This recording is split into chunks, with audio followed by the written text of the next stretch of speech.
चलें जी, बिस्मिल्लाह करते हैं, इसको हम स्टार्ट करते हैं। साथ साथ हम इस पर डिस्कशन भी करेंगे।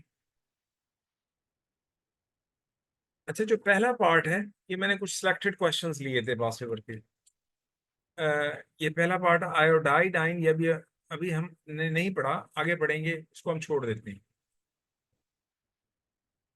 उसके बाद 23 में देखिए, 23 में दे से water can be removed from aqueous copper to sulfate by distillation. Describe how and explain why water can be separated from aqueous copper to sulfate by distillation. In your answer, include a description of distillation. You may draw a label diagram. अब इसमें distillation का आपको पता है, हमने पढ़ा था। और इसमें बेसिकली करते क्या है हम, आपने जो अपना काम रखा हुआ है आगे, आप उसको सामने रखें। आप देखिए कि इसमें हमने एक ये फ्लास्क आपने ले ली, और ये आपके पास फ्लास्क है, और यहाँ से आपने डिलीवरी ट्यूब आपके पास आ गई, और यहाँ से इसको आपने आउटलेट देना है।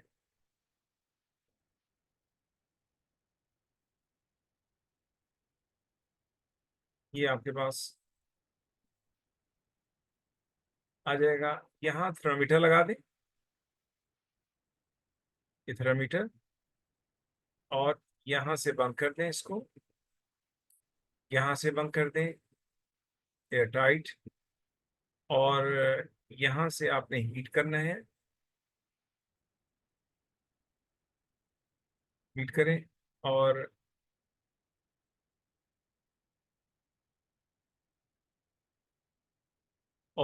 यहाँ पे लाई बिग कंडेंसर है।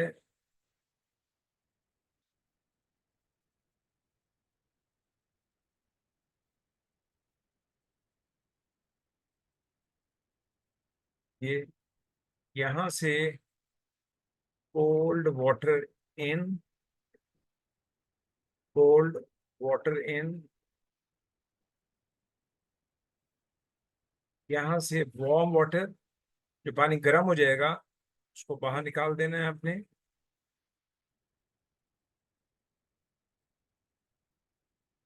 और यहाँ पर डिस्टिलेट कलेक्ट हो जाएगा, और ये प्योर वाटर होगा।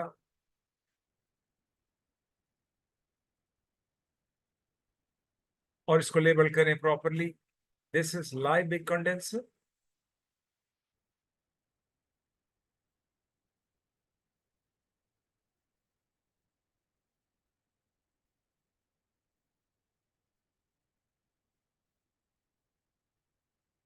दिस इज बीकर,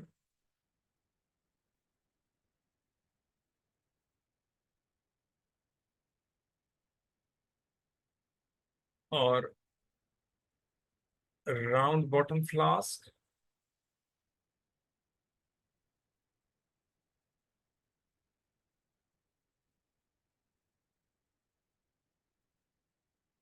फ्लास्क, और copper two sulphate solution,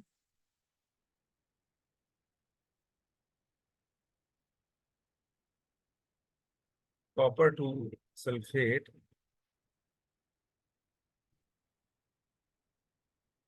solution, thermometer.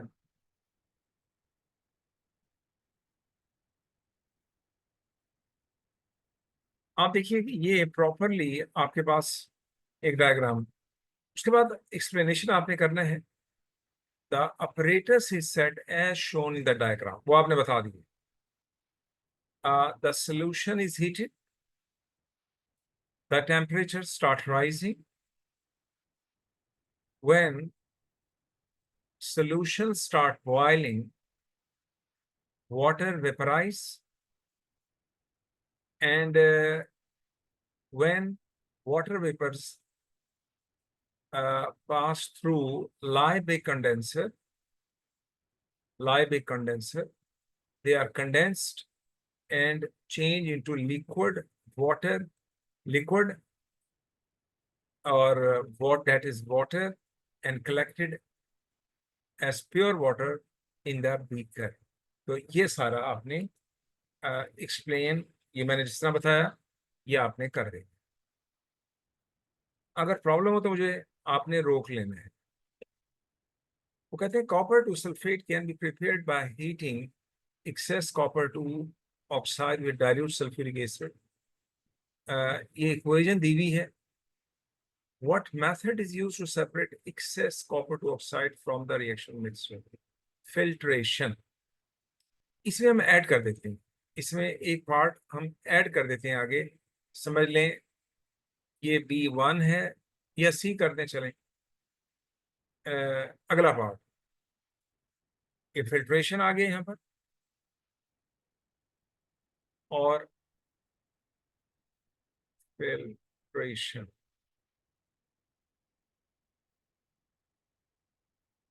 अच्छा, अब होगा क्या, फिल्ट्रेट जो आपके पास आएगा, फिल्ट्रेट आएगा, आपने हीट करना है।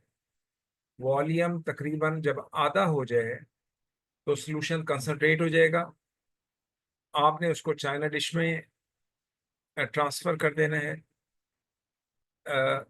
Very soon crystal start appear, और जब क्रिस्टल ज्यादा हो जाए तो उसको आप कलेक्ट करें, अपना अलग करें फिल्टर पेपर फिल्ट्रेशन से, और उसको ड्राई करें, या तो by putting dry filter paper या फिर डेसिकेटर में।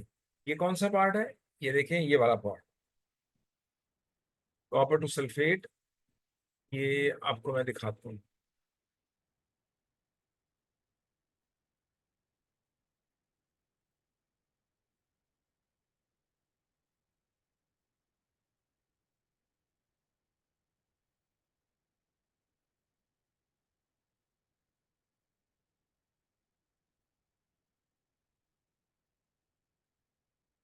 ये क्रिस्टलाइजेशन, ये मेथड लिखा।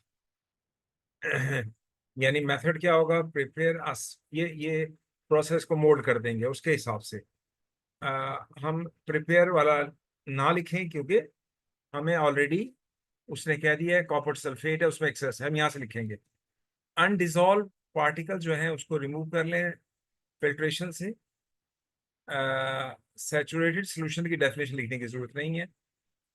Filtrate is heated to vaporize about half of the water to make the solution concentrated. The heating source Bunsen burner is removed. The concentrated solution is cooled down. Soon crystals would appear. When enough crystals are formed, filter the solution. Crystal would be collected on the filter paper in the form of residue.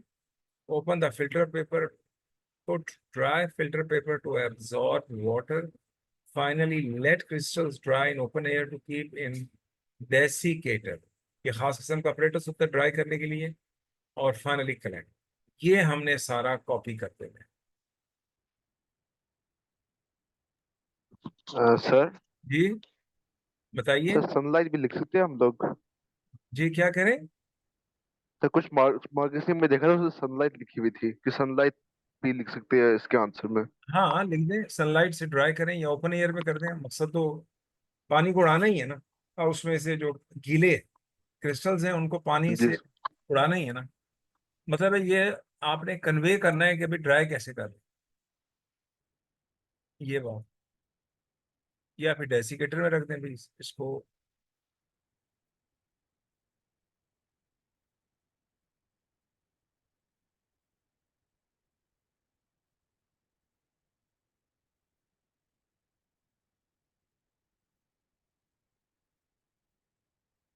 मूसा आपको समझ आ रहा है बेटा। जी मूसा sir. Is है।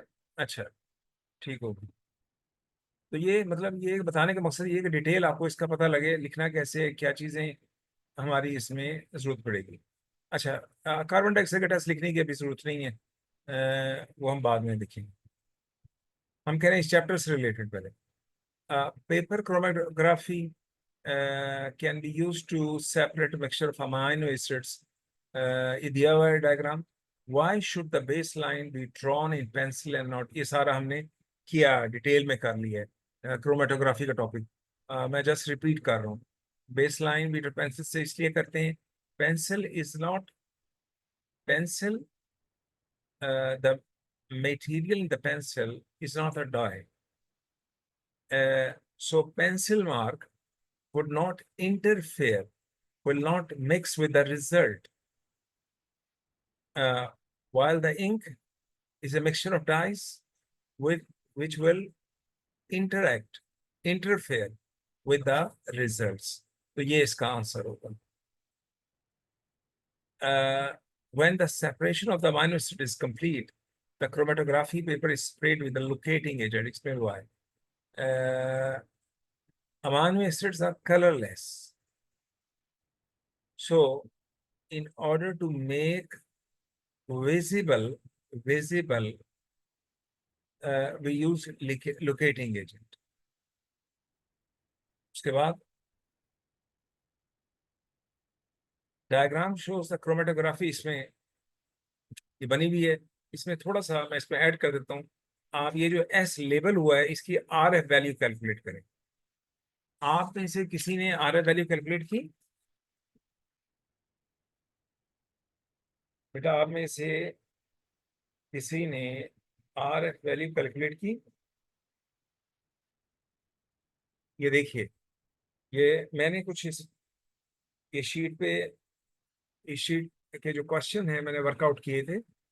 तो हुआ ये कि आपके पास यहां से लेकर, ये देखिए जरा गौर से, ये यहां तक, ये डिस्टेंस ट्रेवल्ड बाय सॉल्यूट, और यहां से लेकर यहां तक डिस्टेंस ट्रेवल्ड बाय सॉल्वेंट।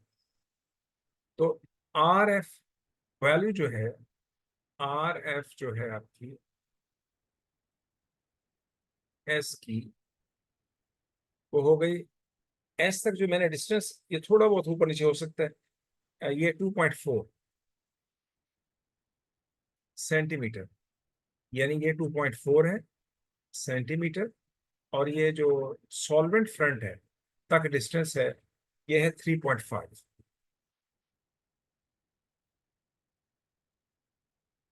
तो इसलिए मेरे पास आंसर आया 0.686। ये थोड़ा बहुत ऊपर नीचे हो सकता है। तो ये मेरे पास आंसर है, यानी इसमें मैंने ऐड कर दिया है calculate R F value of S. यहाँ लिख देते हैं कैलकुलेट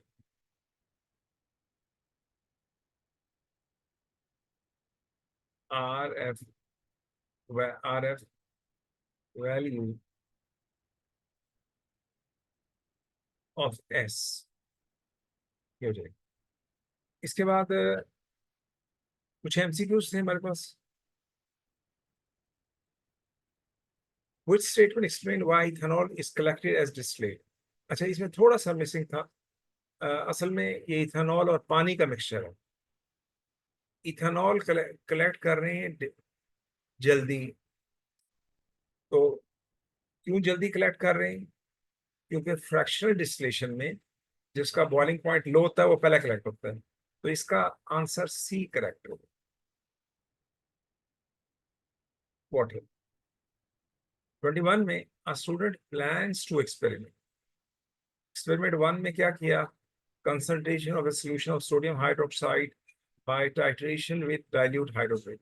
ये जो टाइट्रेशन इस्तेमाल करते हैं, जब हम ऑपरेटर्स पढ़ रहे थे, एक में तो नाम लिखा हुआ भी है, ये जो टाइट्रेशन होती है उसमें ब्यूरेट का इस्तेमाल करते हैं, पिपेट का इस्तेमाल करते हैं, पिपेट का, ब्यूरेट का इस्तेमाल करते हैं।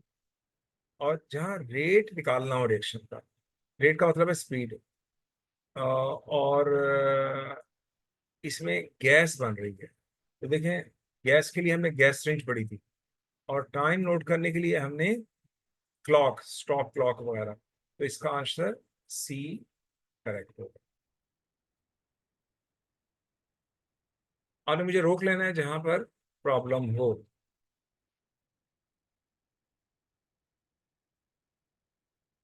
वो कहते हैं Q is a pure sample of a substance that has a single R value. Q एक प्योर सैंपल है, यानी इसमें और कोई चीज नहीं है, एक ही प्योर, एक ही चीज है, और इसकी आर वैल्यू 0.9 है। In the chromatogram shown which letter represent Q. अच्छा, इसमें आपने करना क्या है, देखिए जरा, ये 22, ये जो आर एफ वैल्यू आपके पास आई है, आर एफ वैल्यू ये वाली, इसका रेफरेंस हम लेंगे, क्वेश्चन, छोटी सी कैलकुलेशन कर लें, 22। अब कैलकुलेशन हम ये करें, 0.9 का मतलब ये है 0.9/1, ये हमेशा यही होगा, क्योंकि बेस लाइन जो डिस्टेंस ट्रेवल बाय सॉल्वेंट ज्यादा होता है, तो वो हमेशा 1 होगा जब डिवाइड करेंगे। तो ये सॉल्वेंट ट्रेवल कर रहा है, ये सल्यूट ट्रेवल कर रहा है, तो एक साइड पे सॉल्वेंट ट्रेवल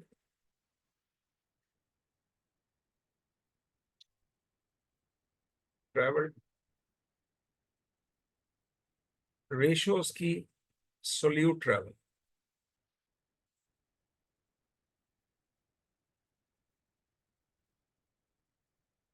अगर ये 1 ट्रेवल करता है तो ये 0.9 है, इसका मतलब ये होगा।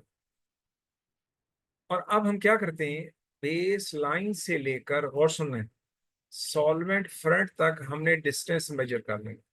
मतलब मैंने मेजर मेजर किया 4 सेंटीमीटर, ये थोड़ा सा ऊपर नीचे हो सकता है, 4 सेंटीमीटर मैंने मेजर किया।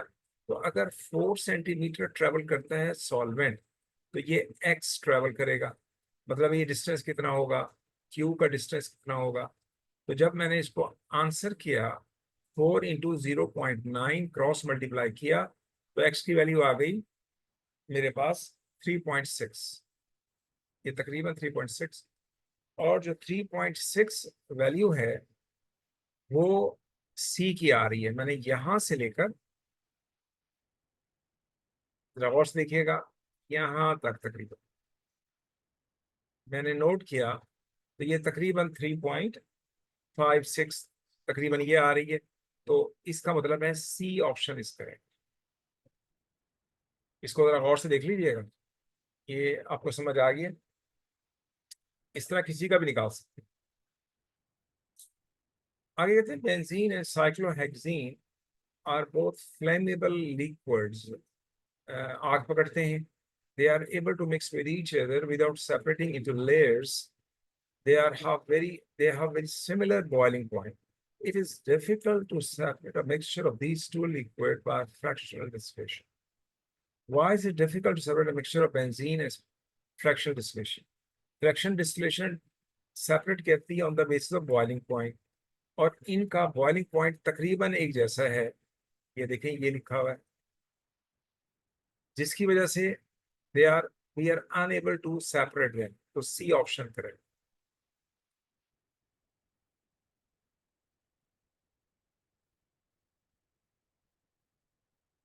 Which method of separation require a change of state from liquid to gas?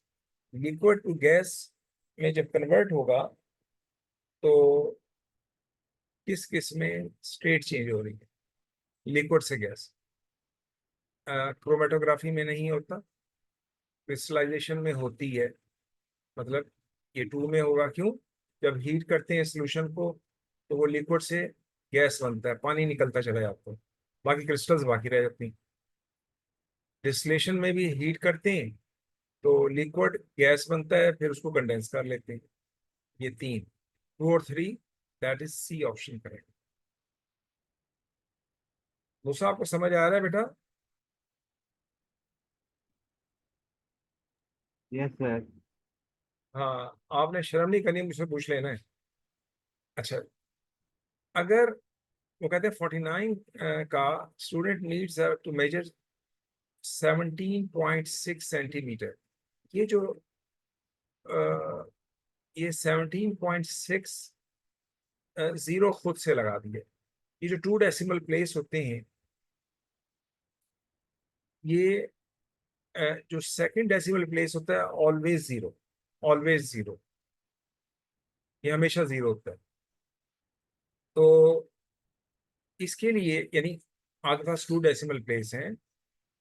पहला डेसिमल प्लेस कोई न्यूमरल है, डिजिट है, दूसरा ऑलवेज 0, तो उसके लिए हम ब्यूरेट इस्तेमाल करते हैं और ये काफ़ी एक्यूरेट होती है। और ये हमने पढ़ा है, असल में हमने पढ़ा था वहाँ कि इसकी जो कैलिब्रेशन होती है, यानी इसकी जो एक लाइन होती है, ब्यूरेट में जो सिंगल लाइन होती है, ब्यूरेट की जो सिंगल लाइन होती है, सिंगल कैलिब्रेशन होती है, कैलिब्रेशन कहते हैं उसको,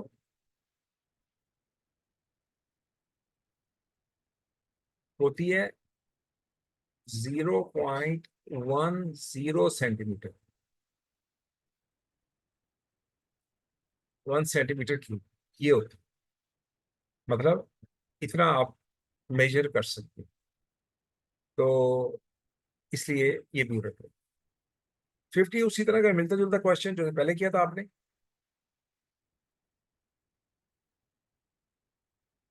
Some substances may be separated using paper chromatography. The diagram shows the results of running two mixture in a suitable solvent. RA value 3%. अच्छा जी, आप जरा जल्दी से आप दोनों कैलकुलेट करके मुझे बताएं, जल्दी से फटाफट कैलकुलेशन करके मुझे बताएं जल्दी से, इसकी क्या वैल्यू आएगी। जिस तरह पहले मैंने आपको बताया था उसी तरह करके बताएं। यू हैव 2 मिनट्स, जल्दी से।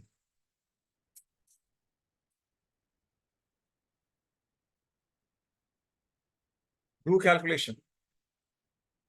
तो ये 50 वाला। हाँ 50 वाला। ये आपको कैसे पता लगेगा कौन सी स्पॉट ABCD में RA वैल्यू 0.37 आ रही है, बिल्कुल पहले की तरह जैसे। जल्दी से।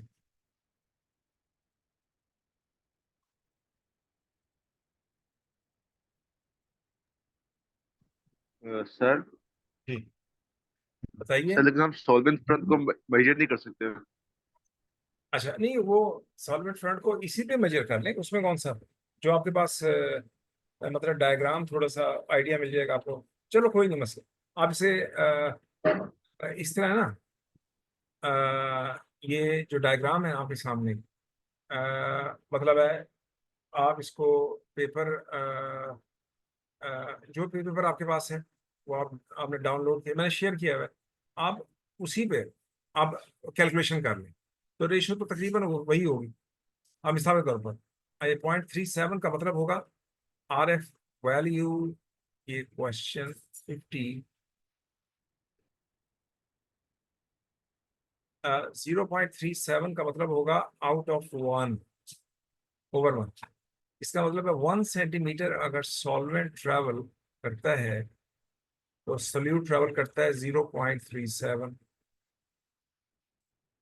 अब हम यहां से लेकर यहां तक सॉल्वेंट फ्रंट तक डिस्टेंस मेजर कर लेते हैं,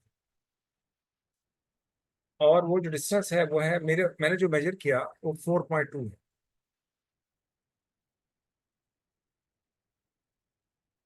ये एक्स हो जाएगा, तो एक्स को 1 से करेंगे एक्स आ जाएगा, इसको इससे मल्टीप्लाई करेंगे, तो मेरे पास जो वैल्यू आ रही है वो आ रही है 1.5।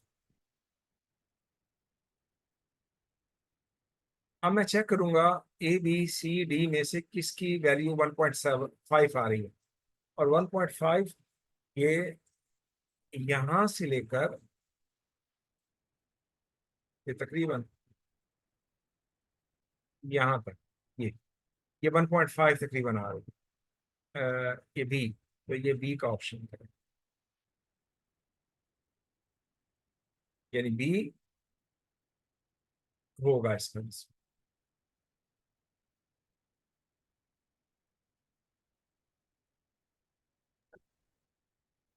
During a titration experiment N acid is transferred, ये ब्यूरेट है, ऊपर से नीचे इसको रीड करते हैं।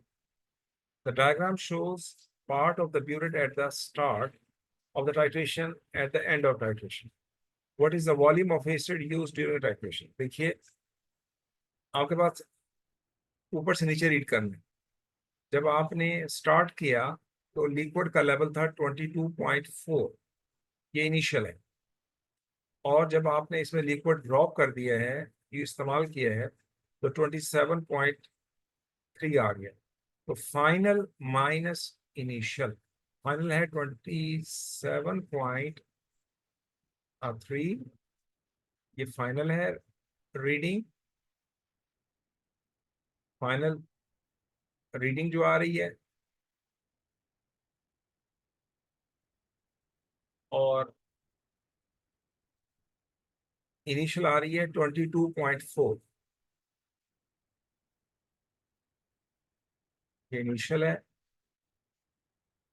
तो इसका जो डिफरेंस आएगा हमारे पास 22.4 माइनस करें तो ये आपके पास 4.9 आता है, और 4.9 ये आपके पास बी आ जाए। उसके बाद है chromatography can be used to separate and identify dyes present the mixture which statement is correct. अच्छा, मैं आपसे पूछता हूँ, ए पार्ट क्यों नहीं करेक्ट हो सकता?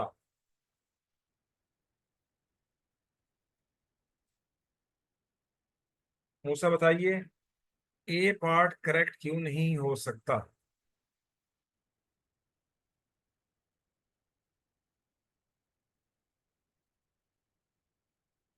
Musa, can you hear me? Yes sir. A part correct क्यों नहीं हो सकता?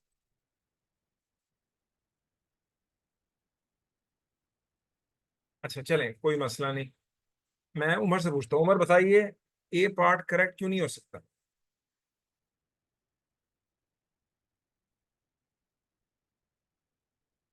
इसका आंसर है बी वैसे, लेकिन ए पार्ट क्यों करेक्ट नहीं हो सकता? Umar, are you here?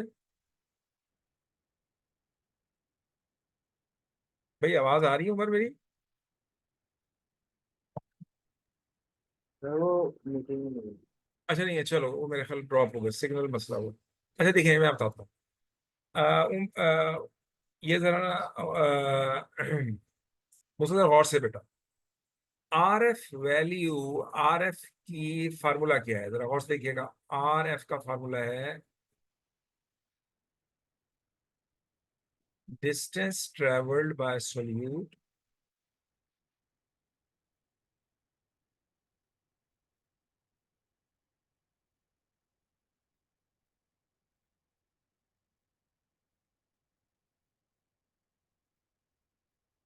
और डिस्टेंस ट्रेवल्ड बाय सॉल्वेंट।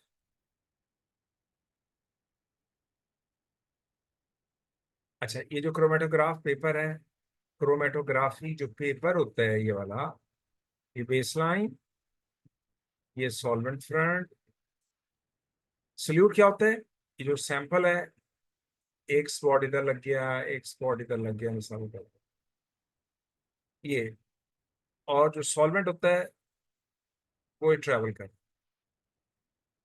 तो सोल्यूट सॉल्वेंट से ऊपर नहीं जा सकता। मतलब हम जो मेजरमेंट लेते हैं वो सॉल्वेंट फ्रंट तक लेते हैं, तो सॉल्वेंट मैक्सिमम जा सकता है सॉल्वेंट तक, इससे ऊपर नहीं जा सकता। तो इसका मतलब ये हुआ कि जो सोल्यूट रहेगा वो वो उसकी वैल्यू जो डिस्टेंस ट्रेवल्ड बाय सॉल्वेंट से कम ही होगी। मतलब ये वैल्यू कम होगी, लेस होगी हमेशा, और ये वैल्यू हमेशा बिगर होगी, लार्जर होगी। अब जाहिर है स्मॉल को बड़ी वैल्यू से डिवाइड करेंगे तो आंसर डेसिमल में आएगा, यानी वो 1 से ऊपर नहीं हो सकता, 1 से ऊपर नहीं हो सकता। क्योंकि जो आपका आपका जो नीचे वाला है फ्रैक्शन, फ्रैक्शन आएगी वो बड़ी है हमेशा, तो जो डिवाइड करेंगे तो वो आंसर 1 से छोटा आएगा, 1 से बड़ा नहीं हो सकता।